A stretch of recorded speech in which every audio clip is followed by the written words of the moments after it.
Good evening, everyone, and welcome to our special AMA with all things blockchain and Hashlock this week. It's the 19th of May, 2025, and we're thrilled to have Jock, Haslam, and Tom Tracey from Hashlock joining us tonight.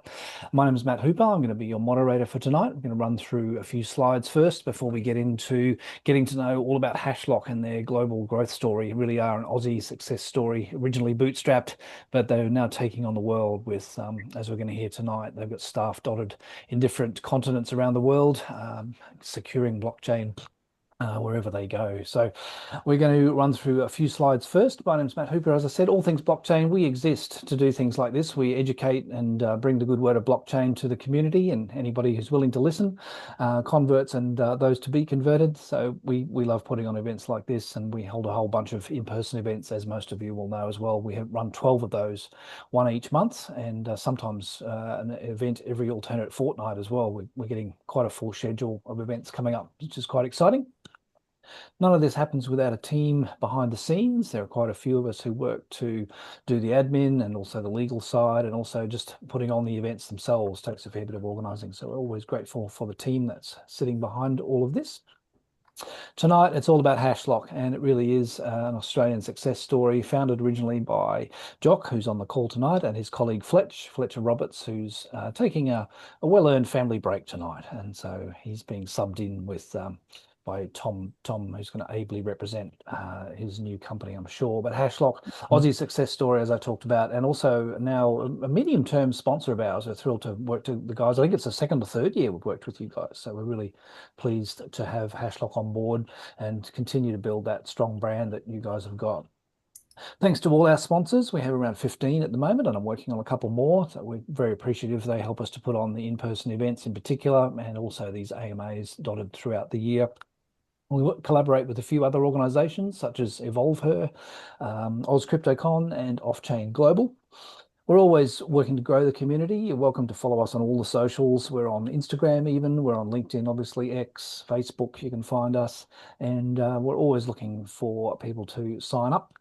One of the ways you can do that is to check us out on paragraph.com. We have a monthly newsletter that goes out to all of our members, about 1,600 people, 1,700 people on that list now. And we highlight community events, not only in Australia, but also right around the world. We try to, it's more than a listing, but we try to highlight quality community events that we think are worth hearing about for the community through the newsletter. It goes out on the first day, I should say, of every month. And events, in-person events, for those of you who can get to Southeast Queensland, I hear that Tom from Hashlock and Jock are going to be joining us. A quick flight up from Newey, thanks guys, on this Thursday night for World Global Pizza Party 2025. We're going to be at Fallon's Brewing there at Howard Smith Wharves. For those of you who can get to Southeast Queensland, you're most welcome to join us there. Do register on meetup.com. I've got all the QR codes there if you want to quickly snap those with your phone while we're on the call or on this recording when you play it back. But you'll find all of our events on Meetup. Coming up then, very excited with this event coming with Deb Kochak from Granton. It's going to be focusing in on how to get funding for your Web3 project through R&D means, and that is Deb's specialty there with her company at Granton. They specialise in both Web2 and Web3 R&D grant writing and the securing of funds for your project. So that's going to be a good one. That's coming up Tuesday, the 3rd of June, in person at Fortitude Valley at the precinct. Then hot on the heels of that, it's nearly DECA conference time, the annual conference, which is on the Gold Coast this year at the Marriott at Surfers Paradise. That's from 16 to 18 June. Do get along to that if you can. Tickets are open for that. Sponsorship also open. And it's going to be a really good 3 or 4 days of really the industry coming together in one place on the Gold Coast. As part of that, there are a few networking events. Just one to highlight is Danielle's putting together this She Connects event on the Wednesday afternoon. So it's the last day of the conference. It'll be a nice chance to catch up and have what she calls the She Connects networking meetup. More details on that to come. And yeah, we're going to jump into getting to know the guys from Hashlock. I'm just going to stop this share. And yeah, welcome to the stage, Jock and Tom. Thanks for having us. Thanks for having us. Yeah. Oh, Jock, I mentioned there as we went through that you originally bootstrapped. You said as we were doing our preamble for the call that you had an initial bit of funding, but it was originally bootstrap. Bootstrap. Tell us some of the origin story of Hashlock. Yeah, of course. So um, I'm trying to think how much we've sort of revealed before and how much more I can reveal. So I guess I'm not going to get in trouble as well because Fletcher isn't here. So if I put my foot in my mouth, there's no one to sort of pull it out. But yeah, essentially, I was actually dating Fletcher's older sister, and so I Oh, like to say that I'm the person that introduced Fletcher to Web3 and blockchain, and he was the person like after he sort of fell down that rabbit hole with me, turned to me and said, "We need to do something with this. Like we need to start a I business." didn't And know that part of the story. yeah, so I actually met Fletcher at his 18th birthday party because I rocked up as his older sister's date, Right. which was a funny way to meet someone that you co-found I guess a international company with eventually Yep. down the line. Yep. But yeah, Fletcher, very entrepreneurial mindset, and he was studying business, law, marketing, and I was studying computer science at the time. We Right. both ended up dropping out, and I was working as a cybersecurity consultant at a construction firm, believe it or not. So it was definitely an interesting sort of collaboration of different skill sets and mindsets, but it's definitely worked out in the end where, yeah, so Fletcher tapped me on the shoulder, said we need to do something. And we were sort of initially at the very sort of early onset, like we knew that we wanted to have this, like we came together with an idea for a mission before we had sort of the idea of what the company exactly was doing. So it didn't really click, to be honest, at first when it was like, well, obviously, I'm already doing cybersecurity and Fletcher was already doing business and law, and we're trying to figure out where it would all sort of mesh together. But our mission was to promote mass adoption for Web3 and blockchain tech. And eventually we landed on, we thought the barrier to entry to get more people into Web3 was security. So then it sort of was discovered that we would do blockchain cybersecurity. And we did a lot of R&D in the space and the other sort of players in that space. And we were talking and essentially literally knocking on the doors of dev firms and talking to them about like how people were doing cybersecurity in the industry and what was good about it and what was bad. And obviously, because we were pretty ingrained in the space, we saw a lot of the hacks and exploits that were happening in the space and thought that maybe this could be done better. So I think it was a very scary experience when we had our first sort of product and idea of our first smart contract audit Mm. because we were handing this in for our first client and we were very proud of it. We sort of took it as our magnum opus to some extent, and we thought it just had the best of everything. It was technically like extremely valid. We put some of the best security researchers that we found on like bug bounty platforms in there. And we liked how it looked. We liked how it read.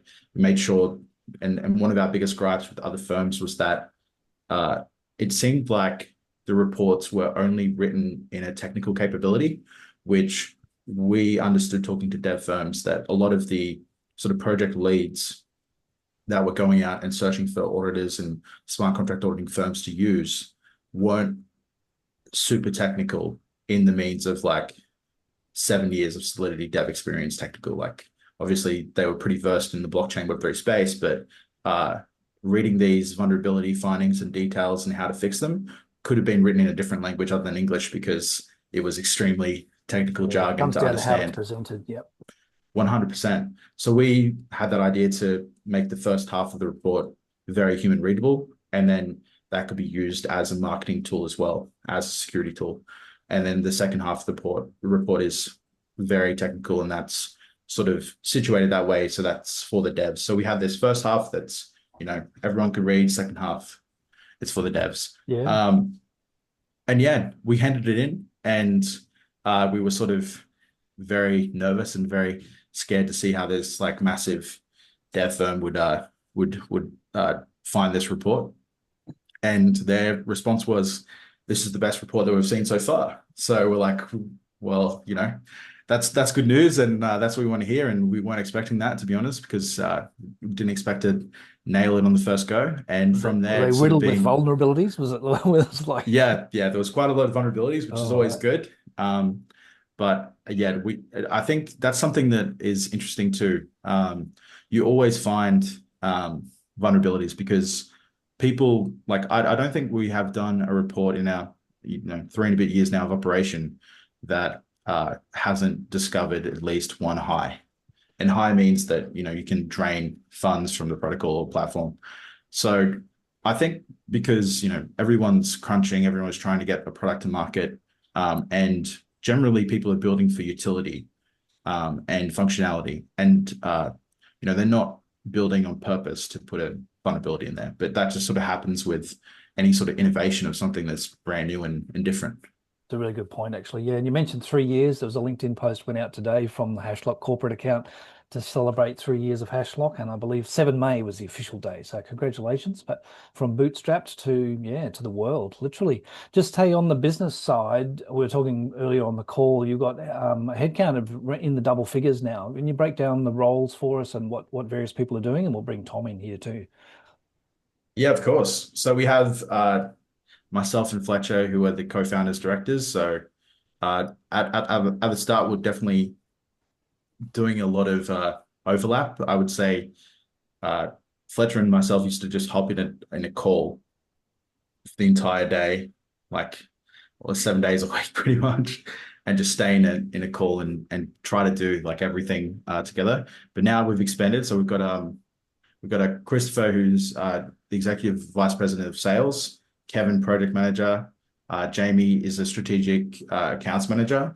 Raf is business development manager. Andreas, business development manager. Felipe is a client success manager. And then we also have some of the new people joining the team as well, like Tom over here as well, who's coming in as the accounts admin.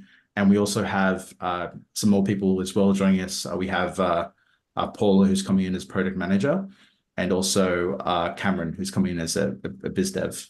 That's fascinating. So Actually, I I remember you don't going out for think I've that missed project anyone. manager role. Yeah, I remember that. That was a few months ago, wasn't it? Yeah, I'm a Yeah, PM, so I keep an eye on these.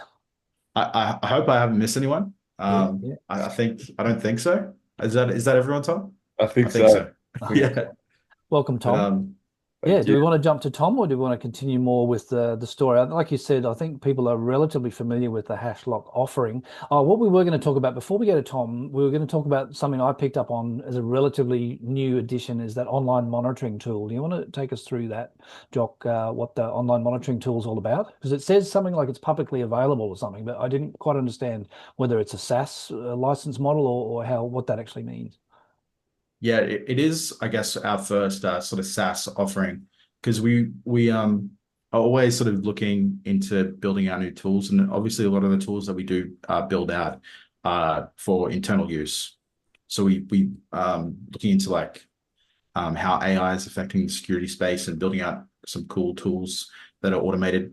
So for those that don't know, there's heaps of automated tools available in the blockchain Web3 security auditing space, Slither, Solhint, you name it. And these are automated software that run through the smart contract code and they find vulnerabilities that are potentially already categorized. So what we offer compared to obviously just doing that is manual analysis. And that's where you have a squad of security researchers and auditors that go through the code line by line, and they find niche vulnerabilities that essentially don't exist yet. So we are a big proponent of, I guess, new and cool automated tools, but at the end of the day, they don't find everything. But what the monitoring tools do is it's more of an active solution. So getting a smart contract audit is sort of like a really big piece of the security pie, but afterwards you also need to have sort of active layered solutions. So the monitoring tools detect, and you can set different functions where there's an AI bot that will say, for example, if millions of dollars gets transferred out of the treasury wallet, it can detect that and stop that and alert the project leads that, hey, something's going on here. But you can set numerous different tools. There's pausable functionality, stopping functionality, and there's also AI scanners that are constantly going through the contract to ensure that, I guess, nothing nefarious pops up, as well as bug bounties as well. That's another cool tool. So obviously we haven't missed anything yet. So that's part of why I guess Hashlock is so cool. We've been around for 3 and a bit years now, and none of our clients have ever been hacked or lost a dollar on chain. And so we have close to 3 billion US secured on chain with all the sort of aggregated assets of all the projects that we've Yeah. audited. So it's good that no one's been hacked, but we even say, as someone who has never been hacked, it's good to make sure that you have an active solution in place so that, if a bad actor does find anything in your code, it's a good idea that there is an option for them to get a payout and do the right thing and hand in that vulnerability, compared to just draining your entire liquidity Mm. and calling it a day. So Put up the we URLs there for anyone interested. It's the one at the bottom. I probably should. I've missed the S for secure. I'm assuming it's a secure link. I should have HTTPS, but it's hashlock.com/monitoring. Yeah, is where you can check Yeah, that out. so you can check it out. It's currently live, and we were building these tools out, but a lot of the time we don't want to contribute to just, I guess, building more and more tools that do the same thing. So we were looking around in the space, and we were really impressed by a company by the name of Failsafe and their tech. So we actually partnered with Failsafe, and so we've integrated a lot of their tooling solution, backing it up with some of the ideas that we had in mind. And we've sort of had this cool collaboration where we essentially thought, there's no point in building this when someone has already done a really good job. Mm, mm. So we've integrated with them. And yeah, Failsafe is an amazing team that built a really cool product, and we think it's going to make a lot of people safer in this space. Yep. Martin in the audience asks, where are you guys based now? Yeah, great question. So it's myself. I'm based in Newcastle. Tom's also based in Newcastle, New South Wales, Australia. Mhm. Fletcher was in Newcastle. He's recently just moved to the Central Coast, but still in New South Wales, a bit closer to Sydney. But the rest of the team are based all around the world. So we have teams that are based in Sweden, Brazil, Costa Rica, Dubai, Greek islands, There's a lot of time zones there. Canada. Yeah, a lot of time zones, but it's good because I think that was the first thing that really sort of excelled the company, when we had this sort of thing where as soon as we sort of, tuned out for the day and went to bed, someone else logged on. And Yeah, no, that especially when is. we're dealing with security, you Yeah. don't want to send me a message or Hashlock a message, Yeah. and something's gone wrong, or you need a quick question fast, and I'm sleeping, even though that's probably rare that I am sleeping. It's probably a bit of a Um, diversion, but I've been itching to ask or wondering, what your thoughts are on there are hacks and there are hacks. But did an AMA like this a few weeks ago with Bybit, for example, where they, tried to and did a very good job of a lot of their PR around that has been about the response and the recovery. And since then, last week we've seen Coinbase.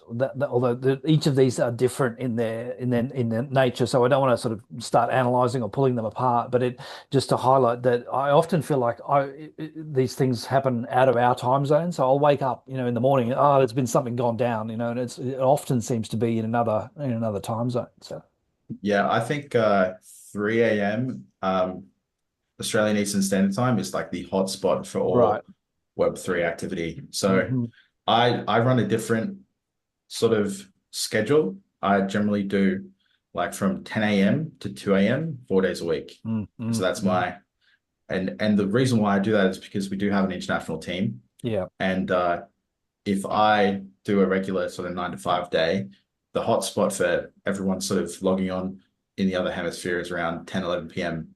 my Yeah. time. So if they send me a message and I'm asleep, then I miss that until the morning. So Yeah. it's good to just do that sort of third block of work. And as well, got a young family at home. So from 10 p.m. onwards, that's like my quiet time. And I know you guys So do smash out the work. I know because I've known you a while, so I know you do work You do work well hard. Hey, just before we jump onto Tom, I was going to ask, you mentioned before the call, you've got a temporary pool of around about 50 people, for as security researchers as well. How do you sort of bring them into the mix? Like when they're temporary, like you ramp that up when you need them, and then what dial it down when you don't? Is that basically when there's an emergent issue or something?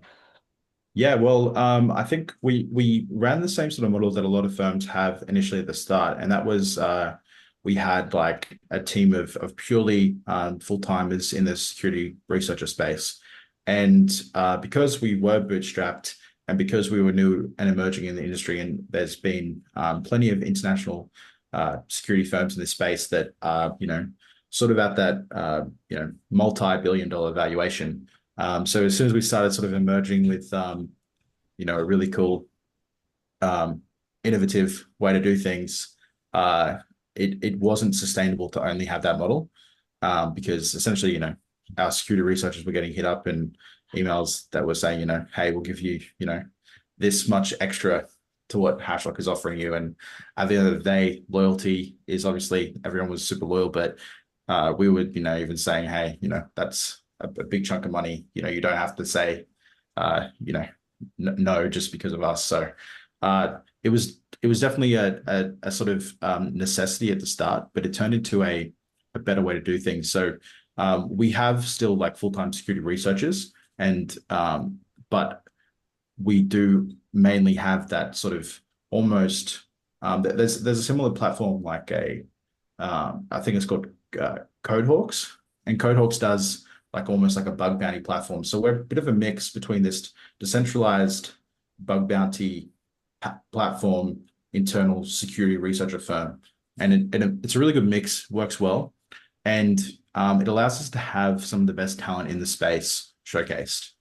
So if you look on Code Arena and you look through the first like top 25 people that are earning anywhere between like $250,000 US a year in bug bounty findings, and it's like, well, why would they come work for us if they're already earning so much doing that?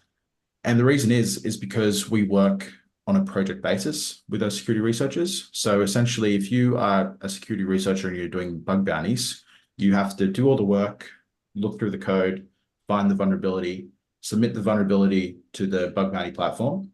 And then after, maybe a month or two, depending on how long it takes, you then get that bug approved and then you get paid out.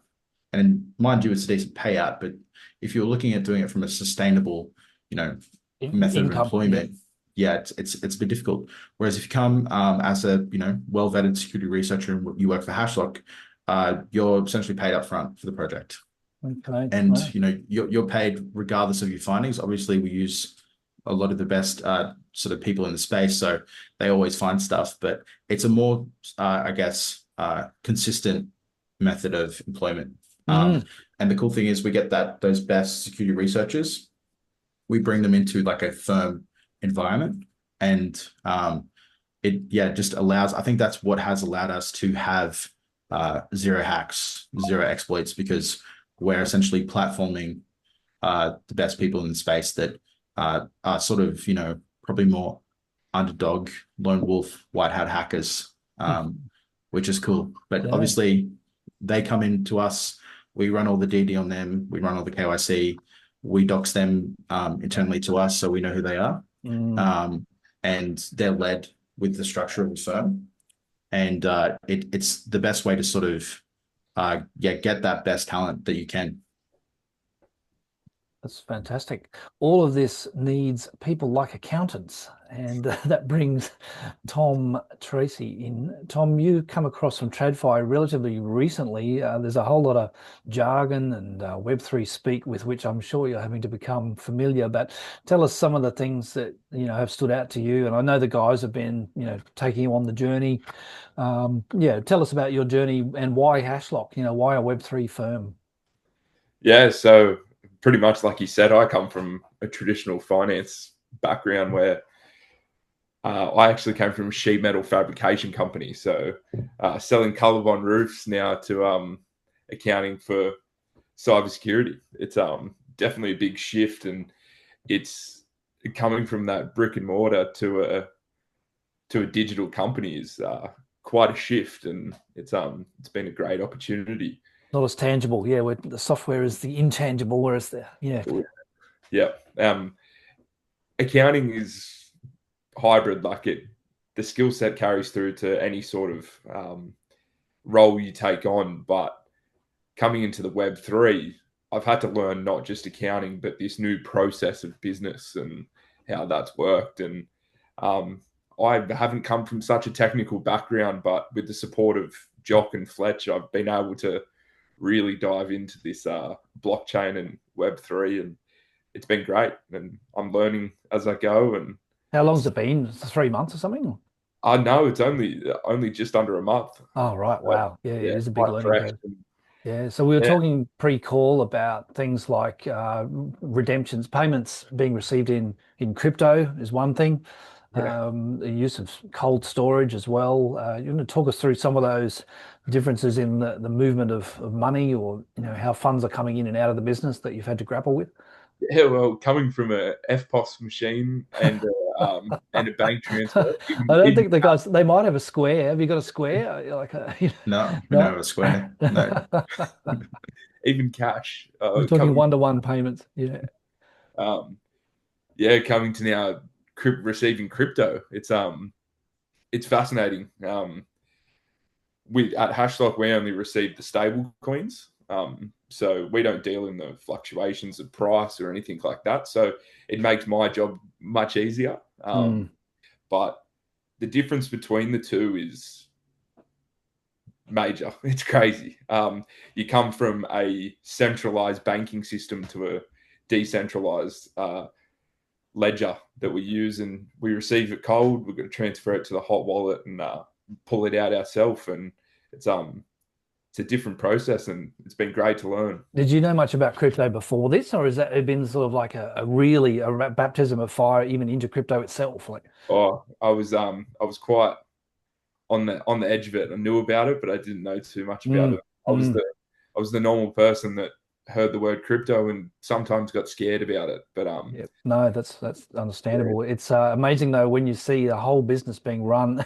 Lisa's congratulating, Lisa's congratulating Tom on leaving the matrix, making the leap. But yeah, it's a different mindset, isn't it? I know even with all things blockchain, when we're receiving payments, we do offer a crypto payment as a method of payment, which we can work with. But it's interesting. You mentioned that move from the crypto back to the fiat and all of that you've got to do there as well. So I know, if you've got pay IDs on either side, you can move money fiat pretty quickly, but we can also do it one-to-one in crypto, of course. So, yeah, yeah, for sure. It's quite a difference. And yeah, like like Martin said in the comments, that you've got to learn all the different taxations, the different laws, the different everything that comes with this crypto. As it's not seen as that currency; it's seen as an asset. we're still trying to define what it actually is with our dear friends. With our dear friends in Canberra, but that's a conversation topic for whole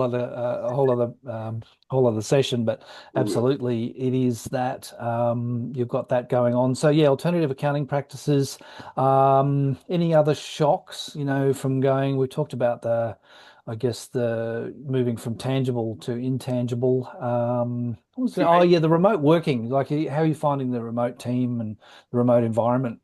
Yeah, for sure. And just like another shock that I've realized is culture. The culture between especially in today's day and age, the whole that brick and mortar and in person environment is quite negative at the moment because of this cost of living and all the pressures that are coming in, and everybody just really bottles it in. But you come into this Web3 environment, and there's such a positive and future outlook, and it's quite it's yeah, it's great. It's very We're all dancing and singing. That's right, Lisa. That's what we exactly. do A at our couple of beers events. in. We sing Kumbaya at our events. Yeah. Yeah, I No, definitely, after a couple of beers, get on yeah. the singing as No, well. it's interesting that it's interesting that Tom's picked up on that, because I highlight this sometimes at our events that Web3 generally, I won't, there is some bickering here and there, but generally Web3 communities are, I find, very supportive, and that is one thing that's quite attractive. So it's interesting that Tom's picked up on that even in his first month.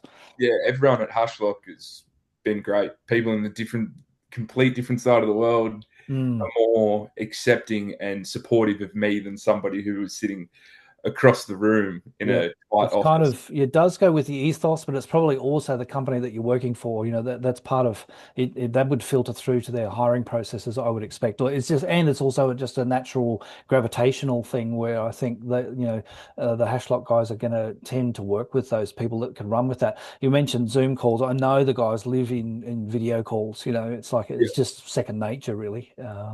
I've been hopping into meetings as much as I could just to get my just to get the feel of it and be Yeah. involved in that environment. Yeah.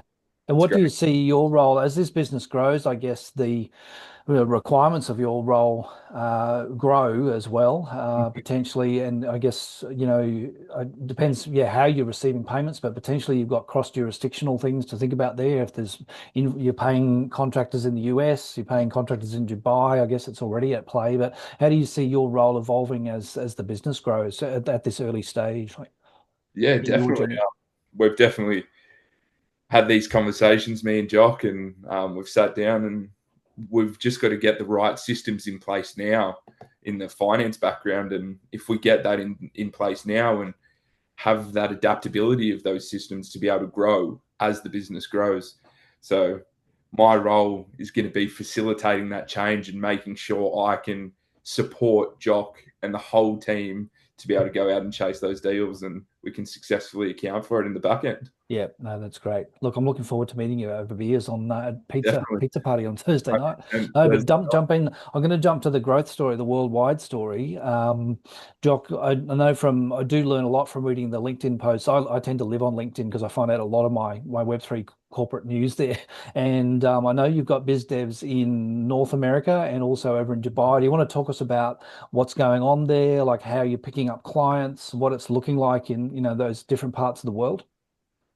Yeah, yeah, of course. I think it's interesting because we obviously we did Japan, Dubai, and now we actually have Jamie, the strategic accounts manager. He's actually in New York currently. I think he landed yesterday, and he's going to a Solana event that's happening there.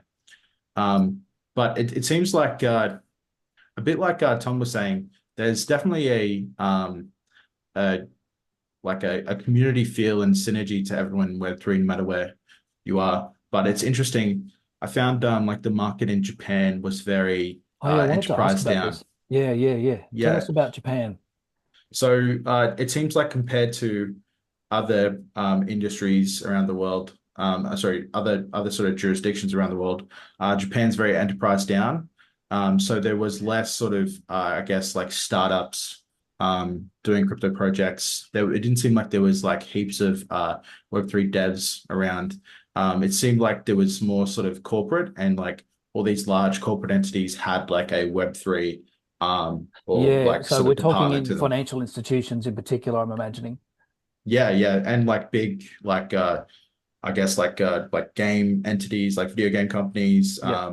payments companies, Yes. banking sort of platforms and systems. Which speaks to So the maturity of the industry, that it is that way in a sense. That's yeah, we could do a whole episode on that. I'm quite become quite fascinated with that, the whole Southeast Asian story. But Japan and Korea, I expect there'd be some synergies there. But yeah, keep going. it's weird though because it feels mature, but it also feels like somewhat like behind in a way, like in a good way. Like it sort of feels like I would say what the market felt like in 2021, 2020, sort of like where there's like it seems like NFTs and things like that are still like super popular and like I was talking to like a project that like things that maybe don't make sense in the Western market, in terms of like NFTs, like there's those gacha machines in Japan where those little, you put a couple of dollars in a machine, you turn the wheel and you get like a toy or action figure Hmm. come out. And they're like super, super popular in Japan, not really super popular everywhere else. And so but they're like collectibles and putting that system on chain and having like an NFT to go along with your toy so you can sort of prove ownership and better moderate your sort of collection makes a lot of sense. Great.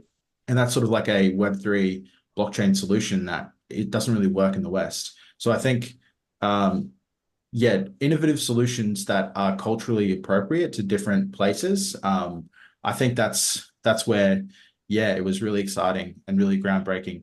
But it seemed like, yeah, we just had to have those sort of conversations with a lot of the sort of, I guess, bigwigs, so to say, because it was seemed like, once you were sort of in, you were in. Um, so we were just having those A conversations lot and of, yeah, a and lot of building those things. I mean, as relationships. it is in the West, but a lot, even more so, what I understand is it's reliant on relationships, and it's not just one meeting. It's reliant on relationship and trust that's built over time. Yeah, it's funny that you say that because like we were talking to one project and I'm not super familiar with like Japanese business culture, but I would probably say I'm like a little bit of a like a Japanese culture fan. But we spoke to one sort of like project lead, and he was like, "Oh yeah, let's go have a meeting." And meeting meant like go out for dinner and then go out for subsequent drinks, and then I assumed it was subsequent drinks after those subsequent drinks. And when we said, "Oh, let's do a video meeting," it was sort of like, "Oh, I'm not excited Uh, now." So I bet I'm definitely there for the dinner and the beers for the meeting. That sounds great. But relationship building. Yeah. yeah, that was Accountants gotta interesting to go see that sort of to difference. Sorry, Tom. accountants have got to go to those meetings I as was going to well. say Oh, of course. Tom wants in Yeah, on this action. yeah, you've got to take your accountant. Well, That is Tom's got to fascinating. account for how many beers and slices of pizza I have this Thursday. And so, Mm. yeah, that's true. No, that'll be paid for by the sponsors. But look, it's interesting though. What I've observed as just the mere presence of those biz dev and account exec types in other continents says to me that you've changed the focus somewhat from maybe what I understood, and maybe incorrectly, to be a more inward-looking Australian focus to like the title of tonight is, from Australia to the world. Yeah, we definitely like probably in the first year and a bit, we saw the shift where it was pretty much purely Australian clients. And it was because we were, one of the only firms who were providing the service that we do in the space in Australia. So it was pretty obvious to a lot of Australian made projects emerging in the space that, hey, if we're, making Australian Web3 blockchain project, then let's use Australian Web3 security. Yeah. And but I would say, yeah, probably after that year and a bit, there was a quick and immediate shift, and I'm not really sure what brought it on. I think it was maybe landing some of those projects that probably had more of an international presence, and then going to a couple of international events, and we just saw this massive shift where all of a sudden all of our clients pretty much became international. And I'm not sure if that was just sort of like encapsulating the space in Australia or what brought that on, but it was really quick of a change. But Fascinating. obviously, we still have a strong affinity to any cool projects emerging in Australia. So Yeah, absolutely. if Yeah.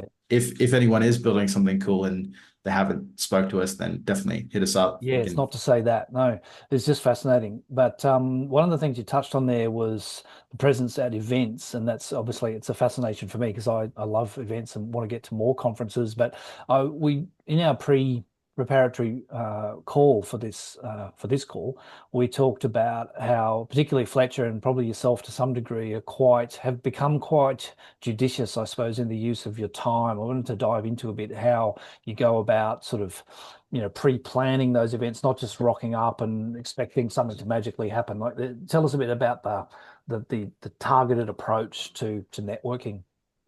Yeah, of course. Well, I think, yeah, I always feel bad about, I guess, the time management side of things, and it's definitely super helpful as we expand. We can delegate more, myself and Fletcher, like roles that initially we would take over. We can, hand them over. Because I was showing Tom, because already after a couple of weeks, his Telegram like chats are getting pretty hectic. And I think he caught a glimpse of my notifications, and it was like 1,200 notifications. And I was like, yeah, that's just from today. Yeah.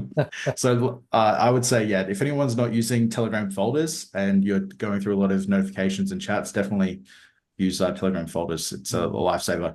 But we spend quite a lot on sort of digital marketing and advertising, and we have to stay competitive in the space. But the reason why we go to so many international events is, at the end of the day, we are sort of selling ourselves, and we're selling Hashlock as a security provider in this space.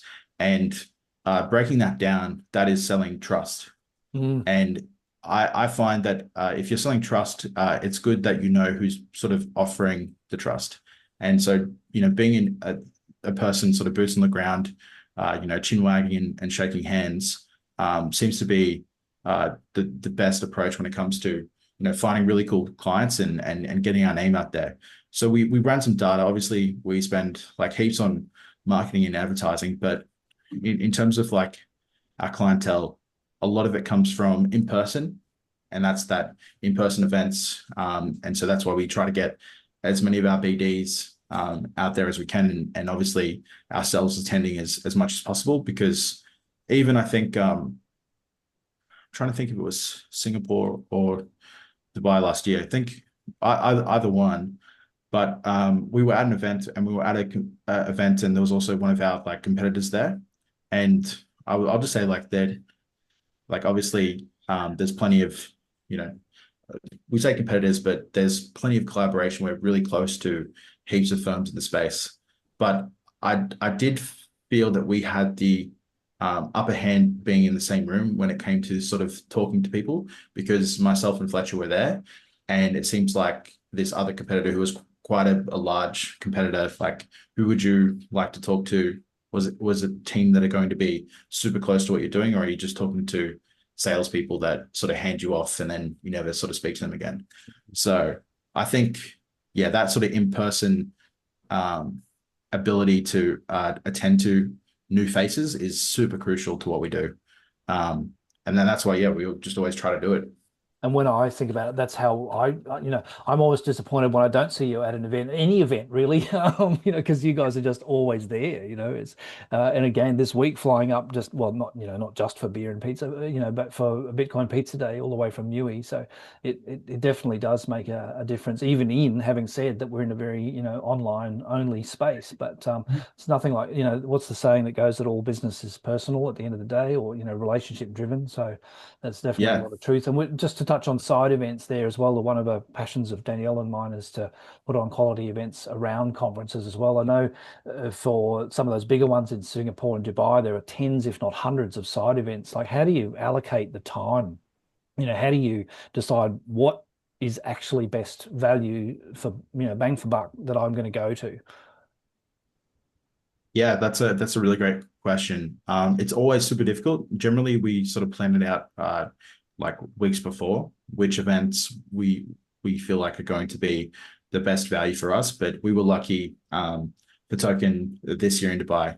We had our yearly team meetup. So once a year, the entire team gets together, no matter what sort of role they are. Obviously, we are more inclined to send salespeople to like events around the world because that's their role. But yeah, we make sure to all get up like together once a year. And so everyone chose to sort of go to Dubai. And so we had so many people there that we could allocate people to different events, which really helped. But in that, when you can't do that, a lot of the time as well, we will sort of flag a couple of side events that we're interested in, and we will purposely rock up a little late, is our sort of strategic trick. And we'll know people that are going there, and we'll message them and we'll say, how's the event? And so we'll sort of get the insight before. But I think it was a bit difficult this year because Token was so busy that a lot of the events were sort of maxing out at capacity really quick. So we had to sort of re-strategize and just, sort of, it's difficult. You sort of get a feel for it of which events are going to be the best. But I would say, personally, I find that the side events are the most important sort of things to attend. The main event is like great to look at, and to go and to, sort of hang out and obviously meet really cool people. But sometimes it's just a bit too hectic. I prefer the focus of like side events that are situated around a particular sort of ecosystem, platform, or protocol, or just idea. There you go. That's great. Any questions from the audience? I know I've asked in the chat a couple of times. Someone's written a belter of a question here. Gary, my friend, wondering about the ongoing activity with clients. Having delivered an audit report and done remediation, what further processes or services are you involved with? For example, I'm wondering if disposal of some of some kind, is this transaction reported or known to you? Is there a need to re-engage with the client periodically for a fresh audit? Yeah. So how do you manage that ongoing? What is the model? Is it sort of like you said, you mentioned project based before. Is it a one-off cost that's agreed up front, or is there a subscription model for, a 6 monthly review? Or... Yeah, great question. It really depends. A lot of the time it is like a one-off cost project-based fee, but depending on sort of the size of the clients that we deal with, like if we're dealing with layer ones, a lot of the time they want sort of like an ongoing arrangement basis where they can always sort of reach out and talk to us at any point. But I do think to Gary's question as well, it really depends on like what happens afterwards on your side as well. Like if any changes happen to that contract, we've had, unfortunately, clients come to us after the fact where they haven't engaged with us, but they've engaged with another firm. They've got an audit, and then they decided afterwards to add one line to their contract. And that one line that they added, thinking it's just one line, nothing's going to happen. They've had like massive exploits happen due to that one line added. I've done a lot of ICT contracts. Like, how do you go about even like, do you say, it's based on what's in your GitHub repo on this date and the size is this, or how do you get down to preventing that happening? Like, someone adding a random line after you've just left the building. Yeah, well, in the report, there's an MD5 hash, and that MD5 hash is sort of like the timestamp of the code base at that time. Yep. And so essentially, that's why the report is like a bit of it is obviously a crucial tool, but it's only one piece of the security pie. So that's a point in time, though. So that's saying at this point in time, this is the substantive report that we produced. Whatever you guys do after that is on you. That's it. So if we don't own the code at the end of the day, so if the the project leads decide to go in and change something, even though we would super ill advise that, we can't stop them from doing that. So if you do change anything though, you essentially need to get that re-audited. Obviously with our clients, there's economies to scale where if they've just adding a bit, we can go in and do a re-audit for a fairly cheap price. It's not going to cost them anywhere near the first engagement. But yeah, it all depends on the client's needs. Pretty much we will scope out the code. The three main things that contribute to the cost of an audit and the cost of an engagement is obviously what the client wants. Do they want an audit? Do they want the other services? We've actually been doing bug bounties for completely free. And that's sort of our ecosystem support, where if anyone wants to get a bug bounty for free, they can reach out to us and we can manage that and host that for them completely free of charge. But it's lines of code, complexity, and essentially like reputation as well. So obviously you can look at someone launching a token.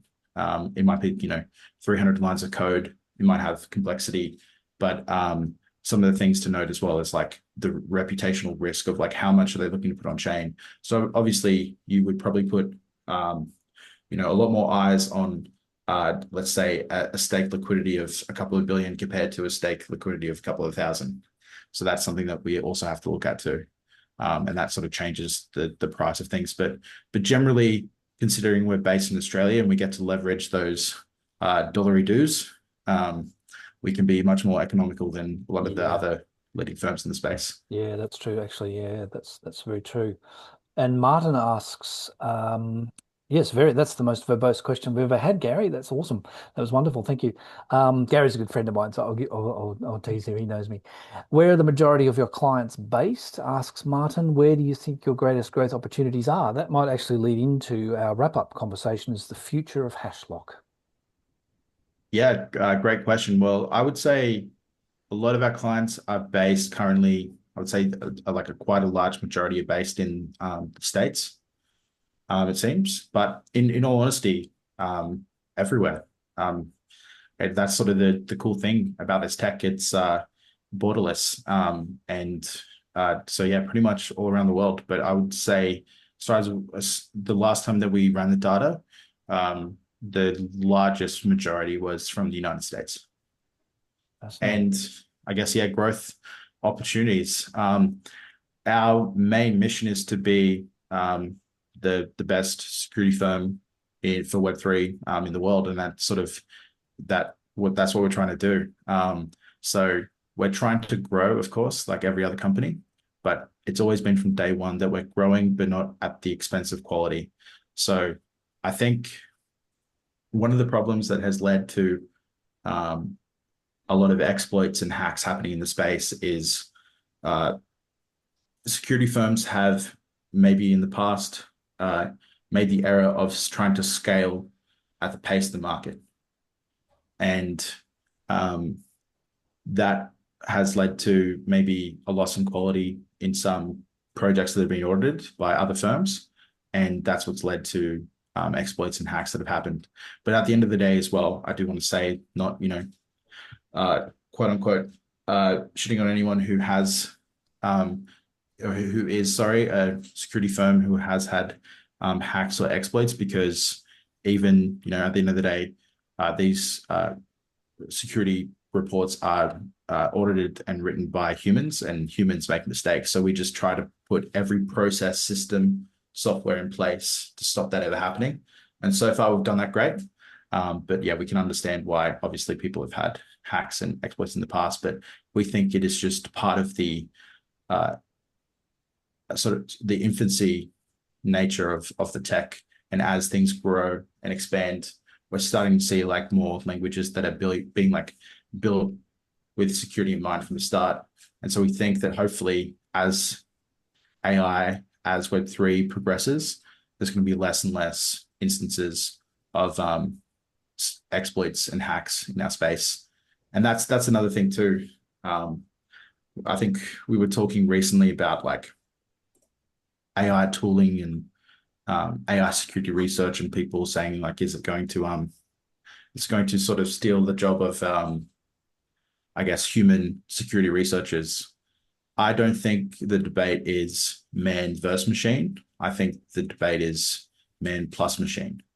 Because I think making a super powerful AI security tool open source, what's stopping a bad actor getting that and running that on the contracts that are sitting live right now?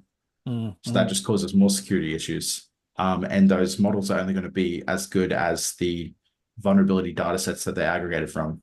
And so we had a really interesting event with Labris where they talked about orchestrated botnet attacks in the Web3 space last week as well, or maybe 2 weeks ago. It was a fascinating night where Taylor Shield, ex-DLTX, now with Labris, spoke at length on that kind of stuff. That doing, yeah, the botnet attack was a whole other vector about which I didn't know very much. But yeah, there's always new attack vectors emerging. And that's why I think, although these tools, and that's what they are, there's, AI is making new hammers, not making new people. And so at the end of the day, it's a really cool tool, but I don't think it'll ever beat out human intuition. And human intuition is what has caught a lot of these critical vulnerabilities that have almost been like crucial to, our success. I was going to say to mention that monitoring tool you've got works on across chains, right? It's multi-chain. Yeah, I think at the moment it supports I think ETH, Solana, I think op chain. Trying to think. It currently, last I checked, is mostly multi-chain, but it will be multi-chain, and we can add the chain that the client wants. We just need like a little bit of runway. Yeah, I love that. All right, well, we're almost at the top of the hour, but any other questions from the crowd? It's been great chatting to you guys. Thanks, Tom. Hope you continue with your Web3 journey. Mhm. It's an absolutely fascinating space. I don't know if you're able to make it up for the DECA conference, but that is going to be a good place to rub shoulders with people on the Gold Coast there as well. A lot of industries. And the thing that occurs to me again and again when we get into that setting is that this industry has legs. It's sort of, to the people that are going to be in the rooms there, there's no question, because this is where they spend their days. I mean, even look at your firm, you've got 10 plus headcount now. Yeah. I don't know what you're turning over. You don't have to share revenue numbers, but these are, strong and growing businesses. And, there are heaps there in the payments, the, financial institutions space, a lot. And it's fascinating, people that have come from TradFi across, the ones that have sort of seen the Web3 light. It's really fascinating to me how many of them really, really embrace this space and enjoy it. So, yeah, it's good to meet you, Tom, and thank you so much, Jock. I'm not seeing any other questions. Martin, thank you for joining us again. I think you're registered for Thursday, so we'll see you for beers there. But this has been All Things Blockchain with Hashlock for our May 2025 AMA. Thank you and good night.